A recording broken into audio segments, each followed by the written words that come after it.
probably the reason why I became a trainer, well, believe it or not, I was an apprentice when I was, started when I was 15 until 21. I was only 5'11" when I had my first ride, 37.5 kilos.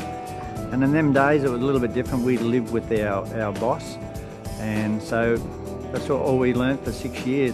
So it was just a natural progression to be a horse trainer. I kicked off in Townsville in about 1972, so it was quite a long time ago. Les McClellan taught me a lot, and his wife, she was lovely, Mrs. McClellan. They were like second parents to me. He was a very honest man. He was a very smart man with a horse. He sort of taught me how to break horses in, how to do everything with the horse.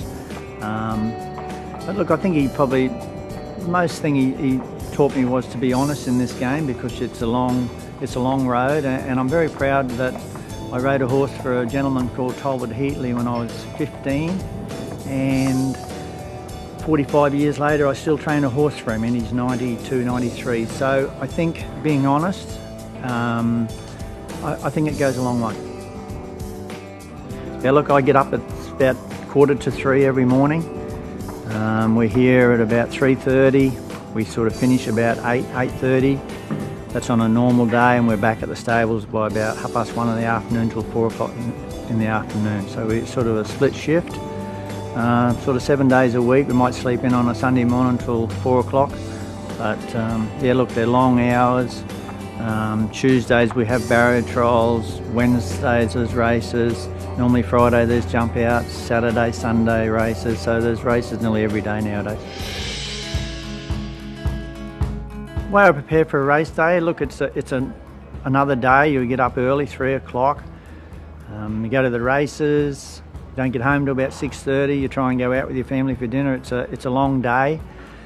I do a lot of form for the runners that I've got. You have to have plan A, plan B, because normally it can be a good track when you're doing the form, or it can be a wet track 24 hours later. So you've got to have plan A, plan B, where the horses are going to be, speed maps.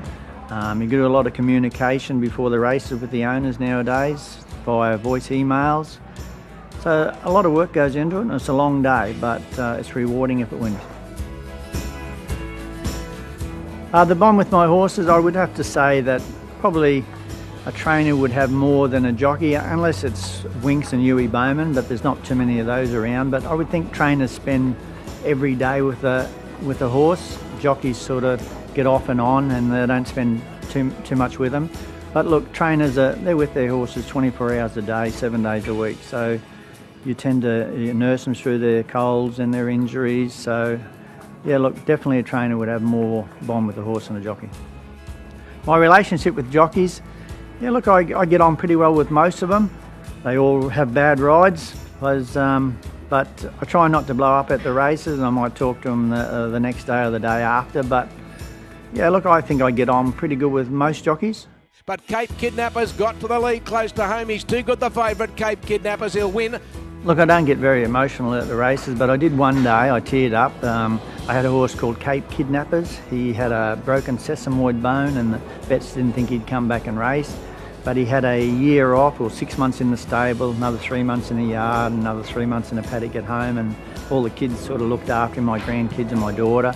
And then he came back, and he won his first start back at Ipswich. So look, it was a lot of work, a lot of time, but that's probably the main time I've teared up. I've had a couple of Group 1 winners.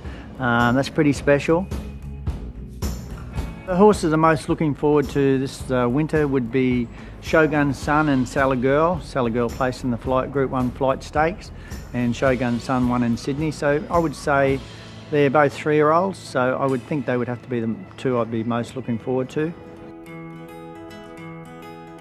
Everyone's looking for that Winks or the Black Caviar. You never know when they're around the corner, they can just pop up. But yeah, look, I'm in my twilight years, I suppose. I'm 60, so you're getting on. But yeah, look, just to enjoy life and to look after my family and hopefully get a good horse.